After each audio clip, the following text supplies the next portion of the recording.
Chapter 61, Strange Symbol. The fool that doesn't belong to this era, the mysterious ruler above the gray fog, king of yellow and black who wields good luck. Audrey Hall recited the three descriptions to herself silently.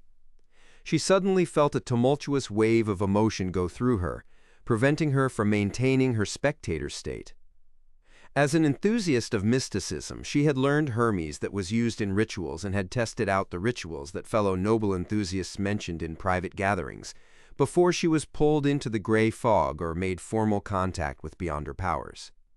None of those rituals had any effects, but they had given Audrey a basic understanding of the structure of incantations. Thus, she knew clearly what these three incantations described and signified. The descriptions usually described one of the 7 gods that looked over this world. Thus, the Fool's incantation was claiming status equal to the Lady of Crimson, Mother of Concealment, and the Empress of Misfortune and Horror. Audrey quickly recalled the comments made during the strange rituals which she and her friends did not dare attempt back then. She was momentarily at a loss for words. She wondered, is Mr. Fool the unknown, mysterious, powerful, godlike entity that Glaint spoke of? The source of danger that we must avoid in rituals? Alger Wilson, who knew and understood much more than Audrey, shivered from the bottom of his heart. He thought, if the ritualistic magic which Mr. Fool designed truly points to him to allow him to accept our requests, we would have to be addressing him with him. He is to be addressed in the third person, which is reserved for gods. How lucky, how smart I was to act in concert with him and not do anything foolish. Even when I was testing him, I did not step beyond the boundaries of normalcy. Could he perhaps be an ancient, mysterious, horrifying existence, only that he does not appear before us in his true form and name? The primordial demoness, the hidden sage, or the true creator which many mysterious churches believe in? Alger understood that the fool he was looking at now might not be his true form. He might not even have a gender, or be a humanoid creature. Klein propped his forehead up with one hand and tapped on the table with the other hand. He acutely noticed the changes happening to the hanged man and Justice, but he acted as though nothing happened, as if everything was within his expectations. He continued without any care. I pray for your help. I pray for your loving grace. I pray for you to give me a good dream. Bootsifi time, moonflower, an herb that belongs to the red moon, please bestow your powers to my incantation. Fingered citron, an herb that belongs to the sun, please bestow your powers to my incantation. He finished describing the incantations that belonged to another type of ritual. After he was done, he smiled. Lady, sir, have you memorized it? Audrey exhaled. She quickly covered her mouth and recalled seriously. With her improved memory as a spectator, she quickly processed the information and repeated the incantations as a form of confirmation. Alger acted more normally. His pen did not stop for a moment, no matter what he was thinking about. Meram, after Klein confirmed that Audrey was correct, he smiled and said, if this test is successful, then we shall modify the ritual next time to achieve what we want to do. I hope that you will have the time to complete the ritual no later than Wednesday. He intended to come in here again on Thursday night to ascertain if the ritualistic magic was successful. As for why he did not allow the hanged man and Justice to directly request a leave of absence, Klein was worried that he would be unable to discern if the results were from them asking for leave or merely the outcome of an attempt of the ritualistic magic. Was he to pull them into the gathering if that happened? Audrey and Alger replied respectfully, collecting themselves. By your will. By your will. Klein gave a hand gesture signaling for someone to start.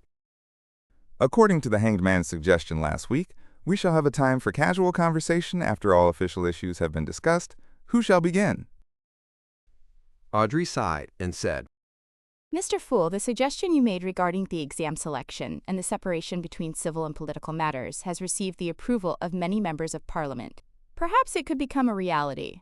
Of course, with the efficiency of this government, the bill will only appear half a year from now at the earliest. She was not worried that the hanged man would track her down using this piece of information. She had intentionally and intermittently dropped hints and guided those proud wives to think that they had conceived the idea. Those ladies had rushed to tell their husbands, their fathers, and their brothers. At that moment, Audrey felt as though she was watching a flock of golden peacocks showcasing their tail feathers. She believed that those women would drill it in themselves, that they came up with the idea to claim the glory for themselves. They would soon forget about what Audrey's role in the matter was, fighting among themselves to see who thought of the suggestion first. Using this remarkable way to change the system of a kingdom gave Audrey a weird sense of satisfaction, as if she had found a way for a spectator to influence the plot of a play. Alger replied sarcastically. Let's hope so. He paused for a few seconds, then glanced at the fool. He deliberated before saying, In recent decades, the amount of activities of the various secret organizations has seen an upward trend. In fact, there are even new secret organizations appearing, some of them having reached scale with a good number of beyonders. Are you trying to ask me for the reason? I have not even gained access to information about illegal organizations. Klein merely smiled without commenting on the hanged man's news. He changed the subject and said vaguely, An ancient power is about to wake from its slumber. For example, the power represented by the Antigonus family diary. Alger muttered softly to himself, as though he recalled something. Is that so? Klein swept his gaze toward the hanged man, then past Justice, and said with a smile, If there is nothing else to share, then let's end today's gathering here. Audrey and Alger stood up together. By your will. By your will. Klein moved his finger and severed his connection with the dark red stars. He watched as the two figures vanished from the magnificent palace. He stood up and turned toward his own chair, which was also the back of the seat of honor at the bronze table. He looked at its symbol, Liha Pax. Radiant stars formed a strange symbol. It was not a symbol that fit anything in Klein's present understanding of mysticism. He observed it closely before identifying the pupilless eye, a symbol representing concealment. He also saw contorted lines that represented change. Each of the symbols were missing a portion and were overlapped with each other, creating a new symbol. Klein creased his brows and muttered to himself, unable to come up with an answer. An incomplete concealment and an incomplete change. What do we get when we add them together? He retracted his gaze and walked along the ancient, magnificent palace. His eyes scanned every corner of the palace. Klein suddenly had a question he neglected previously as he looked at the palace. Back when I casually imagined this place, it was merely a rough concept. I did not describe the shape of the palace, table, or chairs. Where does this design come from? The best choice? The first prototype? Or are they a reflection of reality? With such a self-reflection, Klein made a serious effort to examine every corner of the palace, but did not find any other living things or anything strange. Sai, I have to say that even though I am a keyboard warrior, I am lacking experience in many areas. I am also not observant enough, to the point of only realizing this question now. Klein did not dare to venture deeper, which seemed to be an illusory land without boundaries. He was afraid that he would end up completely lost. Klein sighed. He unleashed his spirituality and enveloped himself within, causing him to feel the rapid rush of plummeting. Wow, this place is indeed filled with mysteries. Who knows if there will be any changes to this area when I become more powerful? Everything flew past quickly. All kinds of illusions shattered. He tore through the grayish-white fog and saw reality. He saw the table, curtains, and clothes rack in his room. Backland, Empress Burrow. Audrey saw the oil painting that hung on the wall. She felt the softness the down-feathered pillow under her head provided. She did not stand up immediately. Instead, she seriously recalled what had happened during the gathering, as if she was watching a play she had already watched. Audrey exhaled as she was analyzing this silently, her body shuddering slightly. Mr. Fool had a certain confidence in his tone when he told us to try the ritual and gave us the descriptions of the mysterious ruler, the King of Yellow and Black. Confidence. Audrey's mood improved rapidly. She thought about her acting and the weakening backlash of the potion. Forget it. Since I cannot fight it, there's no need to think too much about it. Mr. Fool has always appeared friendly. He should be an entity that has a respect for order. She hummed a merry tune and got off her bed. She walked toward the door and adjusted her state of mind, taking on her state as a spectator. As she opened the door of the room, she saw a maid walking past. She saw the old calluses on her hands, the marks on her face, and other similar details. She could deduce many things from these observations. At this point, Audrey had a strange feeling. She quickly turned to look at the shaded corner of the balcony. She saw her golden retriever Susie sitting there, silently observing her, just like how she observed the maid. Audrey's lips twitched as she sighed. She wanted so much to hide her face. My goddess. On the Sonia Sea in the heavily protected captain's quarters, Alger woke up and noticed that nothing had changed around him.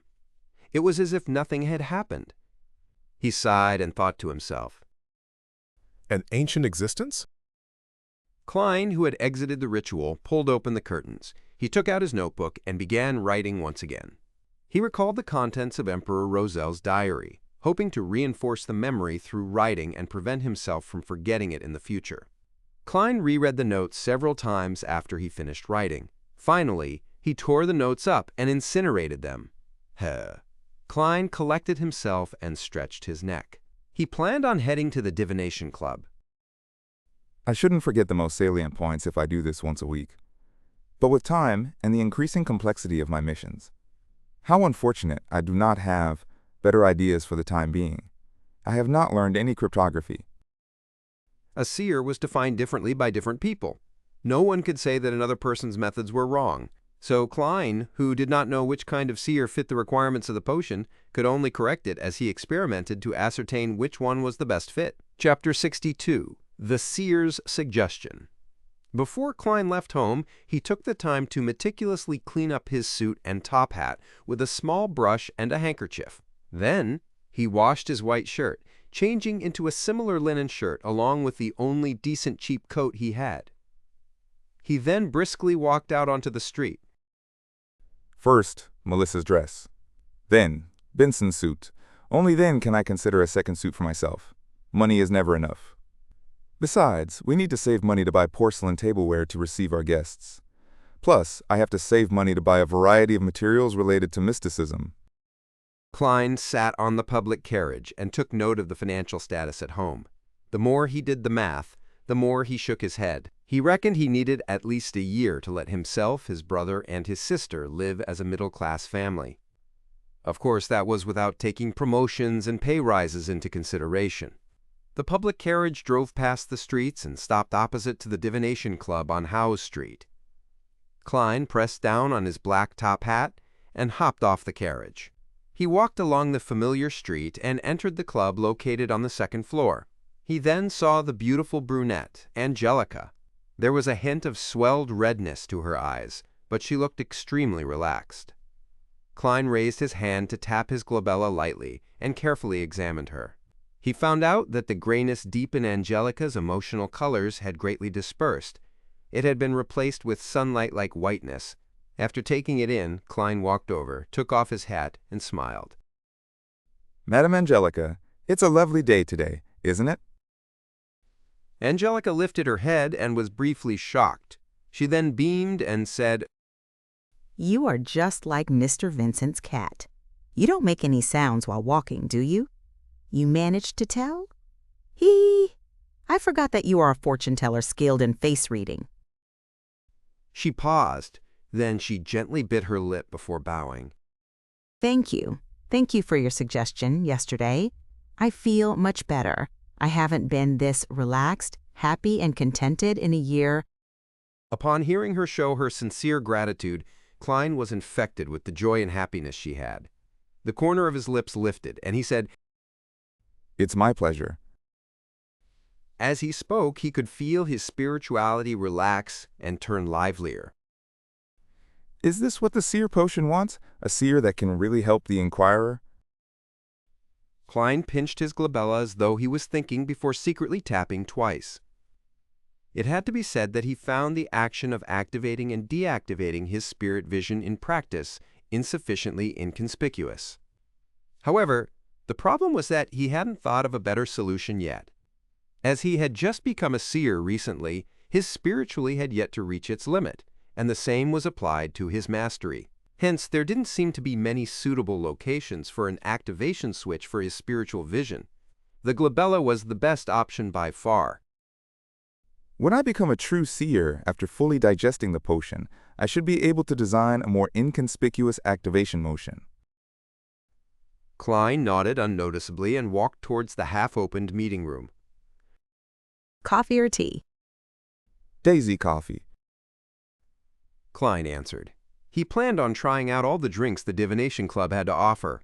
Then he saw that there were 6 or 7 members present, but not Hanas Vincent, who almost always was. Mr. Vincent isn't here? Klein stopped in his tracks and asked a passing question. Angelica was taken aback as she said, Mr. Vincent doesn't come every day. He accepted an invitation to give a lecture for a divination organization at Inmat Harbor. Are you looking for him? Not at all. I was just curious. After all, I've seen him every time I've come here. Klein shook his head with a smile. Meanwhile, he realized that there was a familiar face among the 7 members present. Glacis, who had divined for him before, was present. Glacis was reading some information on the table with his monocle when he suddenly sensed someone looking at him. He lifted his head and cast his gaze. Obvious joy suffused his face as he propped himself up with both hands and stood up. He dashed towards Klein and stopped before him. Good afternoon, Mr. Moretti. I have been wondering if you would come today.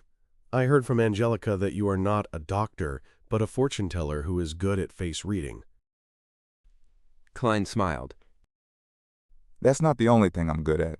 Mr. Glacis, you no longer seem plagued by your ailment?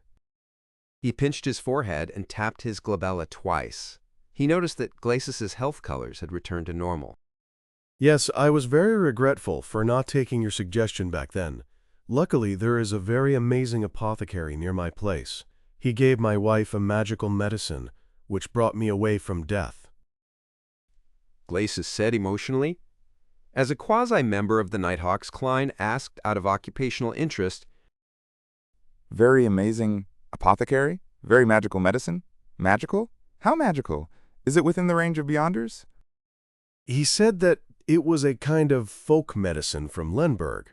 In short, it helped with treating my illness a lot. Glacis answered, without noticing anything abnormal about the question. Folk medicine apothecary?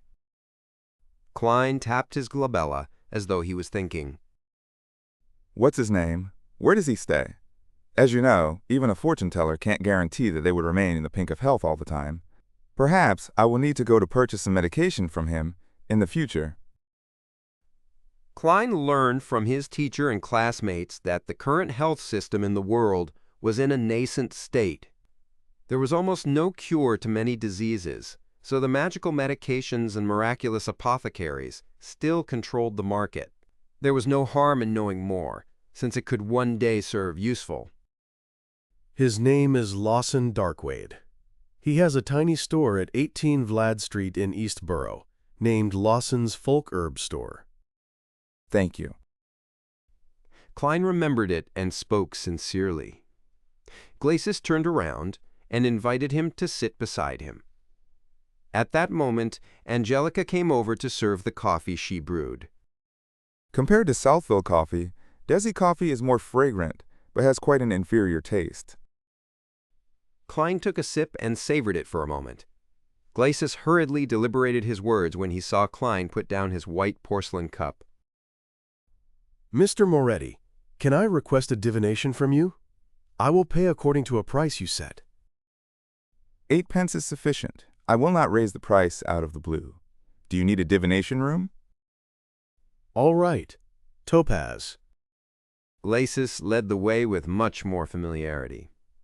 After entering the divination room and locking the door, Klein sat behind the long table. He asked in a serious voice, Mr. Glacis, what would you like the divination to be about? I have an investment opportunity, but the amount of money it involves is huge. If it fails, my family and I will take a heavy hit. I wish to know if it will be a successful investment. I have divined using tarot cards previously. A divination after purifying my soul. The result was pretty good. Yes, I did the interpretation myself, but I did not violate the principles of those symbols. Glacis volunteered the information. Klein thought and asked curiously, It'd be great if you could describe the entire situation once more and give me your information again. It'd be best if you have the other party's information too. We will do an astrolabe divination. All right.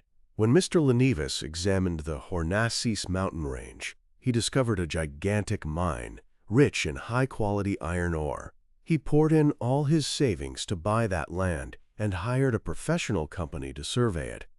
The result was a heartening one. He lacks funds needed for subsequent developments, so he formed a steelworks company and intends to apply for a loan from the bank using the project.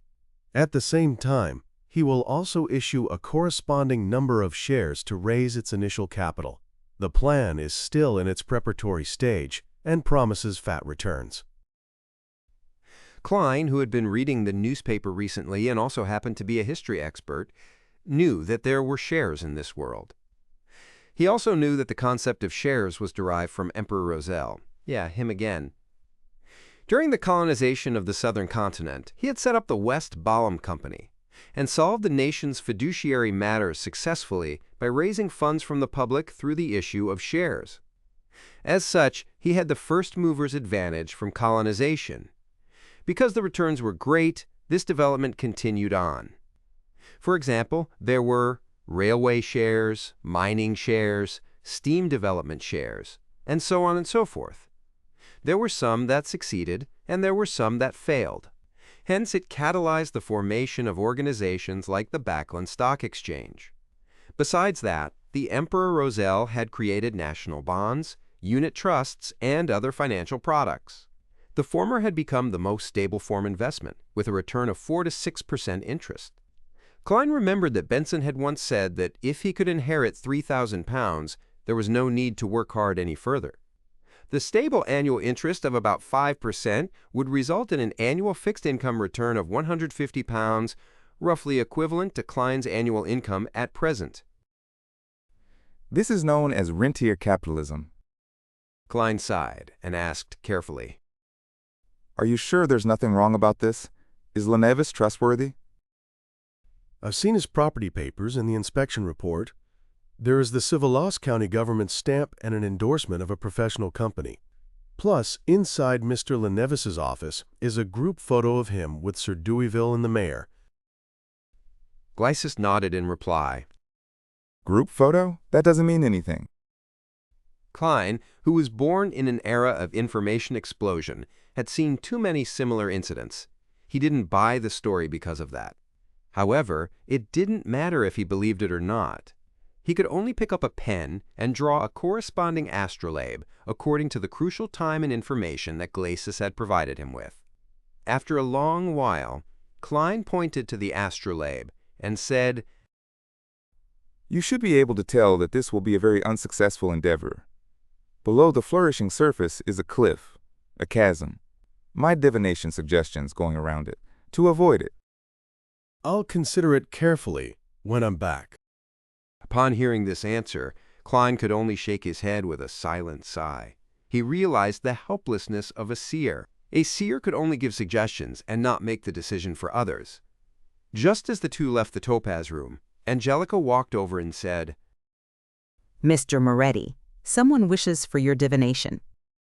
When she said that, she added with a whisper, He did not ask for my recommendations, nor did he view the album. Has my reputation spread? Klein turned towards the reception hall in puzzlement. Chapter 63, Dream Interpretation. Klein proceeded a few steps forward and saw the client. He was dressed in a formal black suit and a halved top hat. He held a gold-inlaid wooden cane, and his short blonde hair flared from the sides. His nose was aquiline like a hawk's beak. Anna's fiancée, the Joyce Meyer that went through a terrifying ordeal. Klein, who had seen him in his dream divination, immediately greeted with a smile. Good afternoon, Mr. Meyer. Joyce took off his hat and bowed in greeting. Good afternoon, Mr. Moretti. Thank you for the advice you gave Anna. She cannot stop praising how miraculous you are. Klein chortled and said, I did not change a thing. You should be thanking yourself. Without your determination and your hope for a better tomorrow, you wouldn't have been able to overcome such an ordeal. After the exchange of pleasantries, Klein could not help but lampoon inwardly. Does this count as mutual professional bootlicking? In all honesty, I still find my coming back alive a dream. I still cannot believe that I survived wave after wave of terrifying ordeals.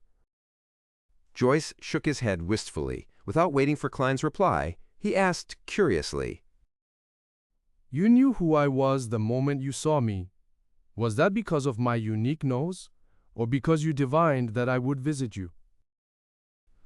I had your detailed information. That is enough for a seer. Klein answered vaguely, behaving like how a charlatan would. Joyce was indeed stunned. More than 10 seconds later, he squeezed a smile. Mr. Moretti, I wish to request a divination from you. The moment he finished his sentence, he suddenly realized something. Mr. Klein Moretti had addressed himself as a seer, not a fortune-teller. A seer! All right, let us head to Topaz. Klein gestured. At that moment, he felt as though he should have worn a long black robe. He tried to keep his words to a minimum to accentuate the mystique of a seer. Saka. Joyce Meyer locked the door behind him after entering the divination room. While he observed his surroundings, Klein seized the opportunity to tap his glabella twice and activated his spirit vision. Joyce sat down and set his cane down beside him. He pulled on his black bow tie and said hoarsely, Mr. Moretti, I wish for you to interpret my dream. Dream interpretation? Klein acted as though it was within his expectations, but was merely asking for confirmation. He saw that the colors representing Joyce's health were dull, but none of them signified an impending illness.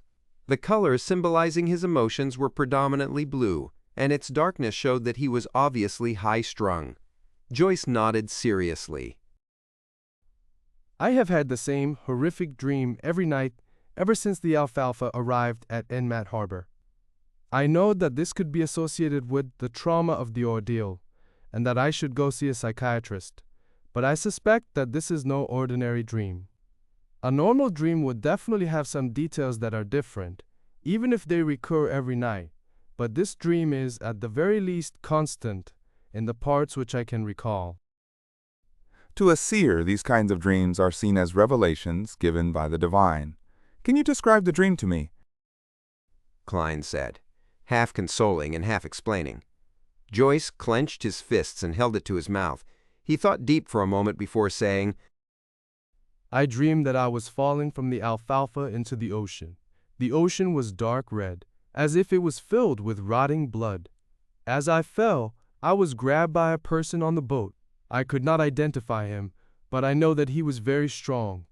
And I was also holding on to a person in an attempt to save him from falling into the sea. I know that person. He was a passenger of the Alfalfa, Eunice Kim. Because of his weight and his struggling, I could not bear the weight, and could only release my hands and watch him get devoured by the sea of blood. At that moment, the person above me also released his hand. I flailed my arms, hoping to grab onto something, but there was nothing. I could only plummet rapidly. Then I wake up in horror, sweat covering my back and forehead. Klein held his forehead and gently rapped it as though he was thinking. He then organized his words and said, Mr. Meyer, nightmares, similar nightmares, and repeated nightmares, these are all psychological problems and have a corresponding source. The same nightmare recurring time and time again is a reminder from your spirituality. It is also a revelation given to you by the divine. Upon seeing Joyce appearing confused, he elaborated, Do not have any doubt an ordinary person's spirituality is also capable of giving reminders. I do not know what exactly happened on the alfalfa, but I can see that it was a tragedy of blood and steel. It has left a deep trauma in you. Seeing Joyce nod slightly, Klein continued. You must have been very horrified, very fearful on the ship. It is easy for a person to lose their observational skills when overwhelmed by such intense emotions, thus missing signs that they should not have been missed. This does not mean that you have not seen those signs, but you have disregarded them, you understand? Disregarded. In your subconscious, in your spirituality, the details that you have missed are present all the same. If the thing that the detail is pointing toward is important enough, then your spirituality will remind you in the form of a dream. Previously, I had similar case of disregarding a feeling, only to later realize that the diary was with Ray Bieber. But I was more sensitive and had stronger spirituality. I was also more knowledgeable about mysticism, and thus could make a deduction more quickly. Klein paused for a few seconds and looked into Joyce Meyer's eyes. Did Mr. Eunice Kim, who you let fall into the sea of blood, requested you of something on the boat, but was ultimately unable to escape his fate? Joyce fidgeted his body unnaturally. He opened his mouth several times before answering, Yes, but I do not pity him. Perhaps a few days or a week from now you will see in the newspapers how cruel and evil he was. He raped and murdered at least 3 ladies and tossed a baby into the Berserk Sea. He also led a bunch of savages who had lost their rationality and brutally massacred the passengers and crew of the boat. He was scheming, strong and evil. I did not dare, nor could I stop him. I would only have forfeited my life. Klein said, making clear his stand. Then he explained, I am not doubting what you did, but your dream is telling me that you are feeling regret and sorry. You believe that you should not have released your hand back then. Since you believe that killing him was an act of justice, then why are you feeling regret and sorry for it, so much so that you have recurring dreams about you releasing your hand? I don't know either. Joyce shook his head, confused. Klein crossed his hands and placed it under his chin. He attempted to analyze the situation. Incorporating what I just described, it seems you have missed certain details. For instance, anything that Eunice Kim mentioned, his contents of his plea, the way he presented himself, etc. I cannot recall the incident for you, so please think about it carefully. There's nothing. All he could say back then was spare me, I surrender. Joyce muttered in puzzlement. Klein did not know exactly what happened, so he could only guide him based on what he understood from the dream. Perhaps you felt that Eunice Kim was more useful alive, that he could prove something or to explain something? Joyce knitted his brows. It was a while before he said, Perhaps. I still find the conflict that arose on the alfalfa happened too suddenly and turned intense too quickly. It was as if the passive evil in everyone's heart just erupted uncontrollably. It was too abnormal, very abnormal. Perhaps I wish to interrogate Eunice Kim why he acted as though he was possessed by the devil in the first place. Klein suddenly had a stroke of inspiration after hearing Joyce's dreamy description. He spoke mysteriously with a tone unique to charlatans. No, that's not the only reason. What? Joyce seemed shocked. Klein crossed his hands and held his chin up. He stared straight into Joyce's eyes and said with a slow yet forceful tone, Not only did you find the matter abnormal, but you also saw some things that you disregarded. And putting together these things that you disregarded results in a terrifying conclusion. Your spirituality is telling you that there is someone who should be under the highest suspicion. And that person is the one who had grabbed you but ultimately released his hand in the dream. You do not suspect him subconsciously, and thus you are unable to identify him. He is your partner. He once had control over your fate, or maybe even saved you before. Joyce leaned back suddenly, slamming into the back of the chair with a dull thud. His forehead slowly became laced with sweat, his eyes filled with confusion. I see it. Joyce suddenly stood up noisily, causing his chair to wobble and nearly fall. He used all the energy in him to utter the name. Mr. Triss. He was a friendly and bashful little boy with a round face. He was the hero that saved the survivors. Klein did not interrupt Joyce's thoughts. He leaned back slightly and waited. Joyce's expression changed several times, finally returning to normal, a normal that had a little paleness. He revealed a rueful smile. I understand now. Thank you for interpreting my dream. Perhaps it is time for me to make a trip to the police station. He took out his leather wallet and fished out a one-solely note. I do not think that money can fully represent your worth, and I can only give you the price you ask for. This is for you. Joyce pushed the note toward Klein. I wouldn't have minded if you gave me 10 pounds. One solely, you sure are like your fiancé. Klein kept up his mysterious vibe as a charlatan and said nothing, smiling as he pressed on the note. Joyce took a deep breath, wore his hat, and turned to walk toward the door. As he was unlocking the door, he suddenly turned back and said with sincerity, Thank you, Master Moretti. Master? Klein laughed to himself.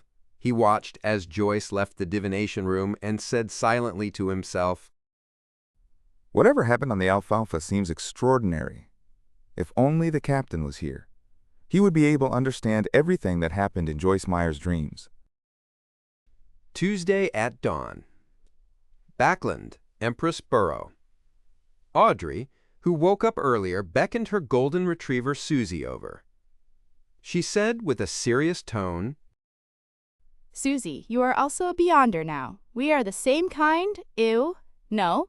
What I mean is that we have to help each other. Guard the door later and don't let anyone disturb me.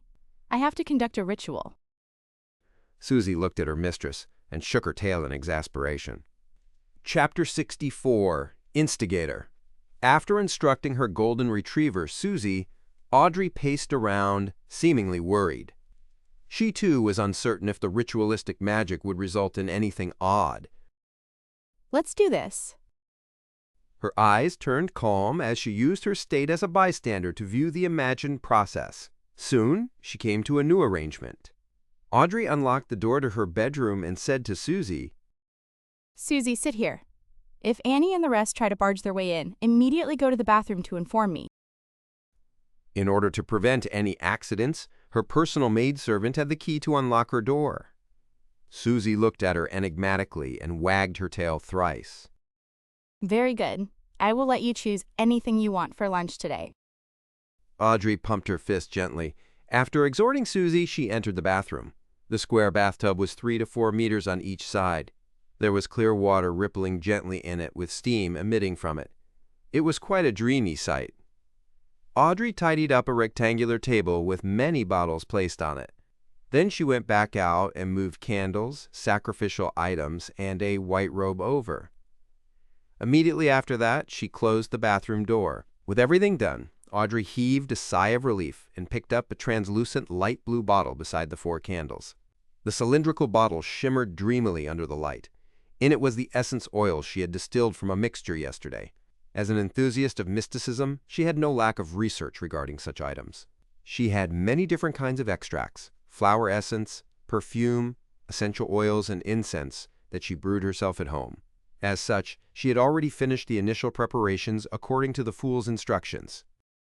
Moonflowers, gold mint, slumber flowers, fingered citron, and rock rose. What an odd concoction. Oh, one has to cleanse one's body and calm their mind before engaging in ritualistic magic. This is a form of reverence to the divine, to the target. As she went through the entire process in her head, she placed the ritual's essential oil beside her bathtub. She reached out and began disrobing what she wore at home. Pieces of her silk clothing fell into the laundry basket one after another. Audrey coiled up her hair into a bun and tested the water's temperature with her hand. Then, she carefully stepped into the bathtub, allowing her body to slowly sink into the water's warm embrace. Phew. She exhaled comfortably, finding herself warm all over. She felt abnormally relaxed. I don't even want to move a single finger. Audrey forcefully pumped herself out as she grabbed the translucent light blue bottle beside her and dripped a few drops into the water. A waft of fragrance dispersed, filling the silence with a refreshing smell. Audrey breathed in a few times and nodded in satisfaction. Not bad. It smells really good. How relaxing. How comfortable. I don't want to move at all. All I wish is to lie here in silence. Silence in silence. Balance. After losing her sense of time, Audrey suddenly heard barking. She opened her eyes in shock, looking to her sides in a daze.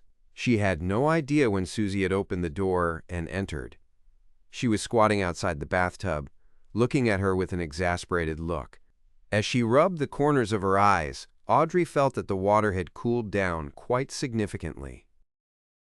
I fell asleep? She subconsciously asked herself. Susie looked at her without barking or wagging her tail. Haha.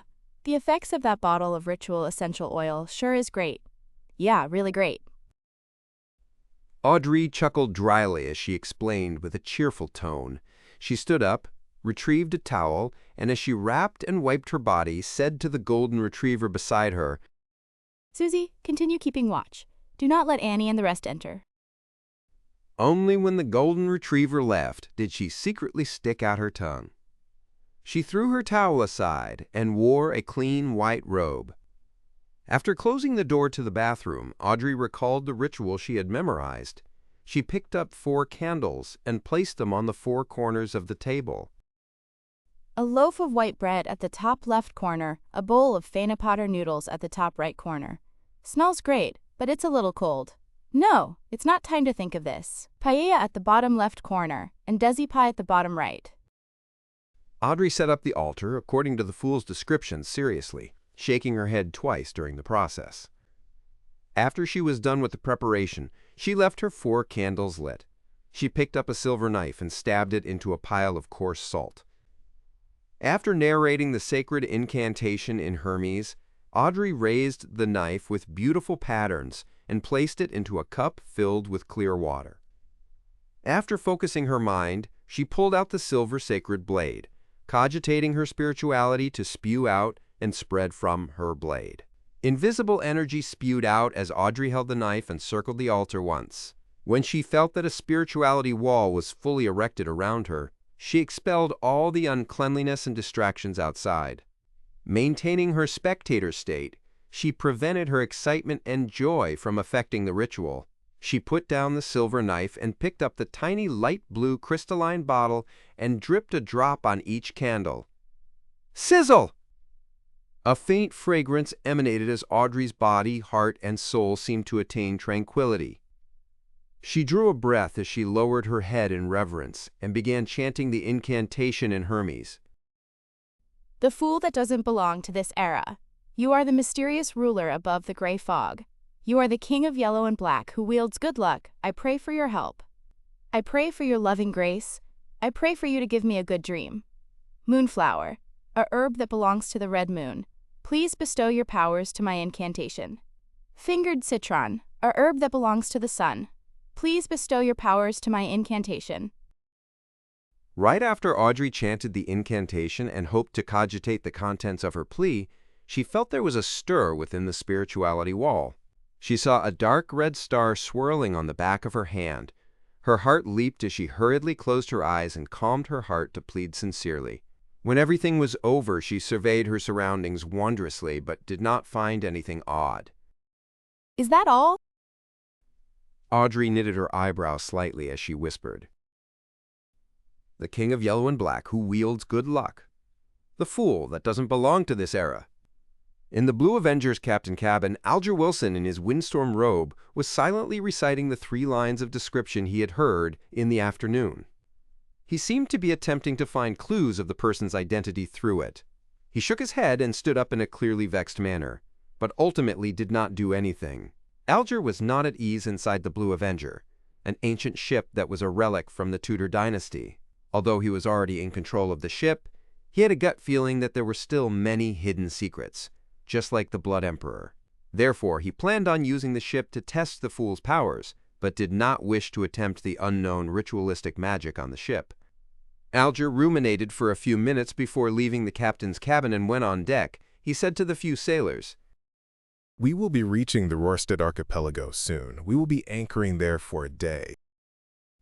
The sailors immediately cheered as they shouted in unison, Thank you, my lord. As the ghost ship did not need sailors, there were very few sailors on board.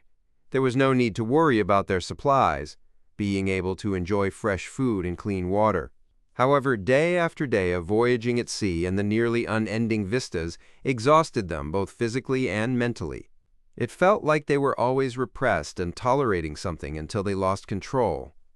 As for the Rorstead archipelago, it was a famous colony on the Sonia Sea. Their business was booming, and they had all kinds of industries. I simply can't wait. A crew member gyrated his hips and sniggered a meaningful laugh that all men would understand. On the public carriage toward Zutland Street, Klein, who was reading the newspapers leisurely, suddenly jolted. He seemed to hear an ethereal voice calling out to him. Shapeless murmurs resounded in his mind as his forehead throbbed uncontrollably. The contents of the calling that could not be heard left as fast as it came. In just 10 seconds it was gone. Klein pinched his forehead and resisted the throbbing pain deep in his brain. Is this the murmurings of unknown existences that old Neil mentioned? A result of having enhanced spiritual perception? Thoughts flashed through Klein's mind as he suddenly saw 4 black dots appear on the back of his right hand. They were like tiny, inconspicuous moles. The 4 black dots that stemmed from the luck enhancement ritual quickly sank, dimmed, and vanished. Klein looked at it in surprise and had an additional guess about what had just happened. Justice or the hanged man has attempted the ritualistic magic I gave them. Was my train of thought right? Those 3 descriptions have precisely pointed towards me through the mysterious space above the gray fog. But I'm far from powerful enough. I can't hear the contents of their requests. I wonder if the information is stored above the gray fog. Yes, I should confirm it by entering tonight. Klein felt a little perturbed and agitated. He quickly raised his newspaper and hid his face, preventing anyone from seeing the changes to his expression. Soon he arrived at Zutland Street and entered the Blackthorn Security Company. Before he could greet Roseanne, Klein saw Captain Dunn Smith walk out. He held a piece of paper with a portrait on it. Dressed in his black trench coat, the hatless Dunn swept his gaze over and handed the piece of paper in passing. Take a look at this internal warrant of arrest. A very cruel and vicious beyonder has entered Tingen. Klein received it, and the first thing that entered his vision was a portrait sketch. The sketch was of a boy with a round face. He looked amiable with a tiny hint of bashfulness and was fairly young, probably about 18 or 19 years old. Triss, a suspected beyonder.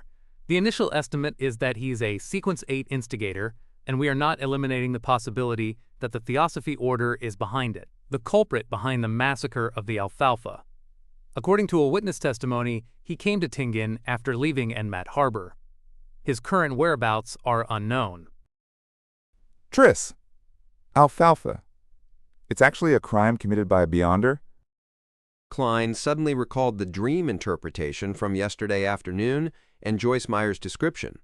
He immediately said, Captain, I know one of the witnesses. He might very well be an important witness.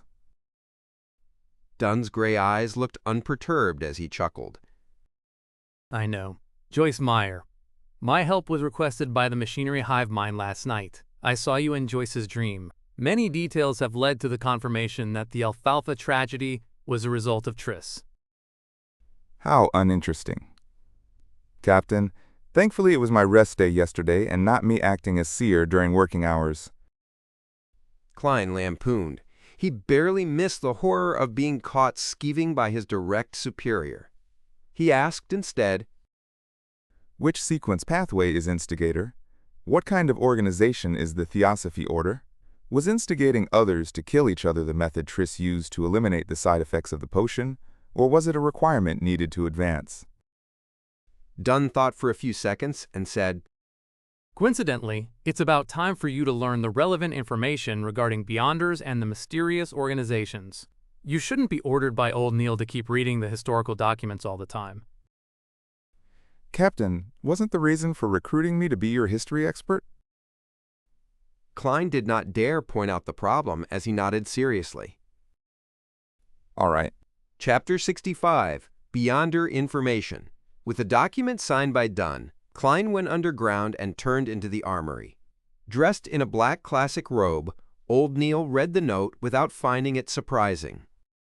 Dunn is right. It's time you understand the different Beyonders and the various secret organizations.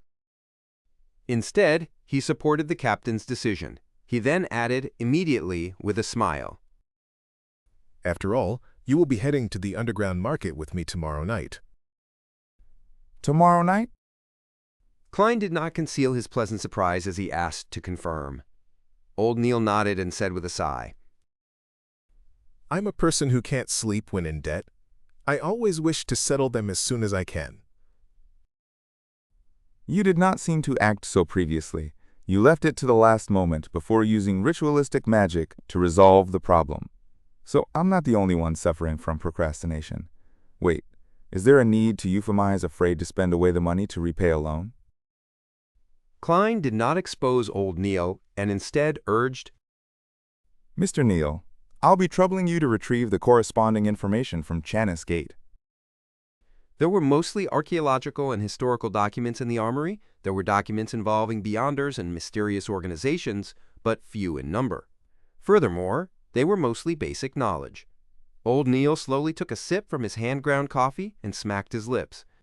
He then walked out the armory with the signed and stamped document. Klein watched the place on his behalf.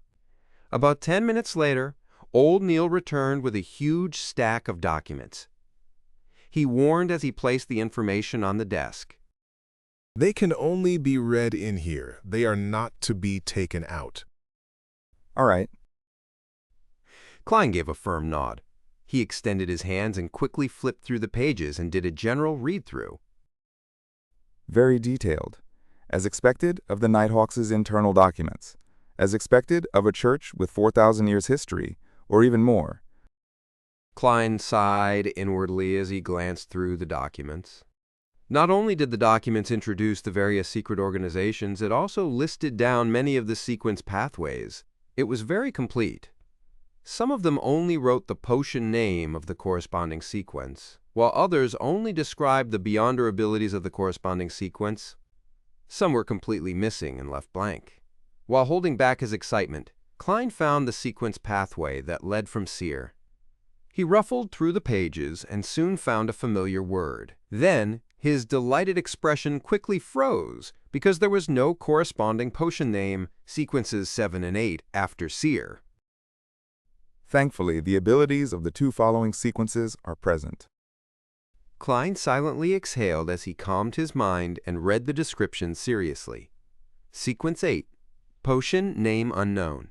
The corresponding Beyonder is good at fighting with artifice and very crafty. Good at fighting with artifice? This is the next advancement of SEER? Why does it feel odd? I'm not a hunter. Am I going to become a melee mage? What does crafty mean? My intelligence is enhanced, making me good at fooling the enemy? Klein was stunned. He even suspected that the Nighthawks' information was wrong. There were corresponding case studies appended, but he could not find a reasonable explanation despite reading it repeatedly. He cast his gaze lower as the description of Sequence 7 entered his eyes. Potion Name Unknown. The corresponding Beyonder is good at many spells that can be quickly cast. Fuses one's body skill and supernatural powers as one. That's more like it. This is what an advancement of a SEER should sound like. Klein heaved a sigh of relief. After seeing the case studies of Sequence 7, he cast his eyes to the overall description of the pathway. This sequence pathway was first established by the Solomon Empire's Zaratul family. During the conflicts of the Fourth Epoch, the family was not fully destroyed. The family's name was occasionally heard in the history of the Fifth Epoch. It is suspected to be connected to the ancient organization, the Secret Order. Zaratul? Upon seeing this name, Klein's eyes constricted. He had just seen this name appear in the remnant diary pages of Emperor Roselle yesterday afternoon. Roselle's acting came from a reminder by the mysterious figure known as Zaratul. Because of that mysterious Zaratul, Emperor Roselle regretted not choosing seer. Therefore, I was indirectly influenced, turning me into a seer. It makes acting return to the embrace of the seer. It feels like it was all predestined. Klein knitted his brows and felt that things were somewhat different. Just from the logical chain, he did not feel that there was anything wrong in any aspect. However, in the domain of mysticism, predestiny often manifested things and involved new problems. In addition, transmigration is quite a baffling matter. It's just confusing.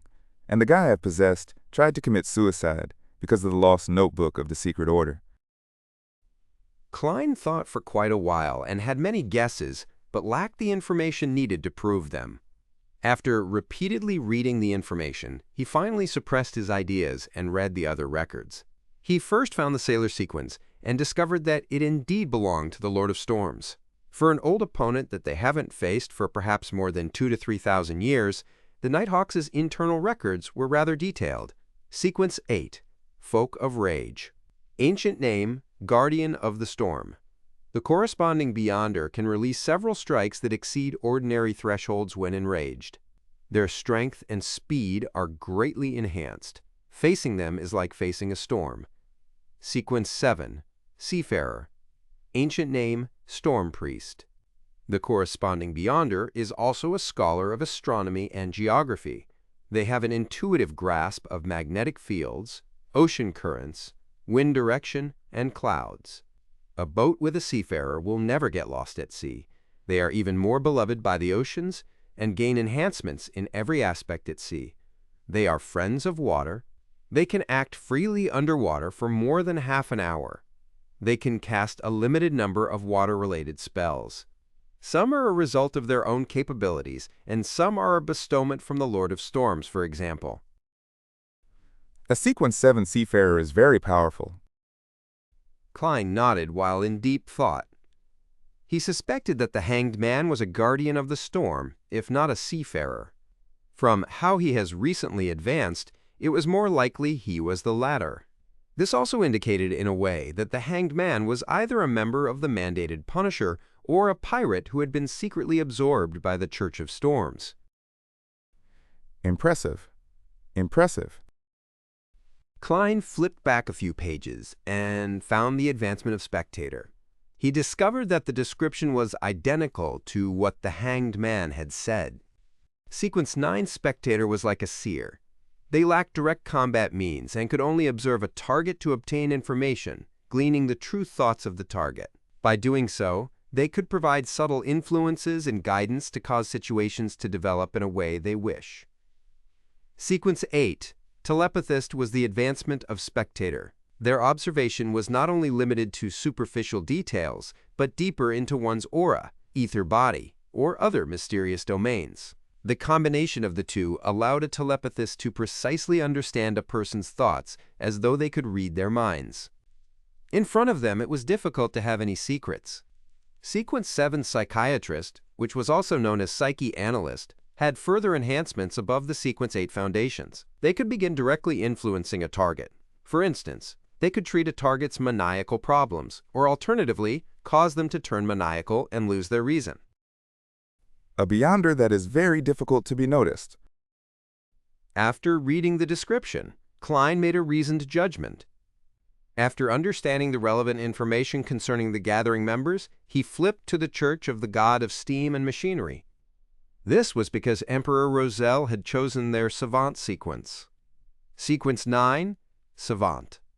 The corresponding Beyonder believes that knowledge is power. They have a rough understanding of the supernatural, but are more knowledgeable about aqua regia, nitroglycerin, and complicated bolts and gears. They seem to know everything. It is no wonder that Emperor Roselle said that this potion suited him perfectly, allowing for him to press his advantage to the fullest. Klein understood completely as he shifted his eyes down. After several case studies, the corresponding sequence 8 finally appeared in Klein's vision. Archaeologist. They possess a good deal of knowledge about history and outdoor survival, as well as forbidden knowledge about ruins. They have a strong enough body and ability to face everything. Sequence 7. Appraiser. They can intuitively understand the powers and problems of most extraordinary items, and can use them while keeping danger at its lowest.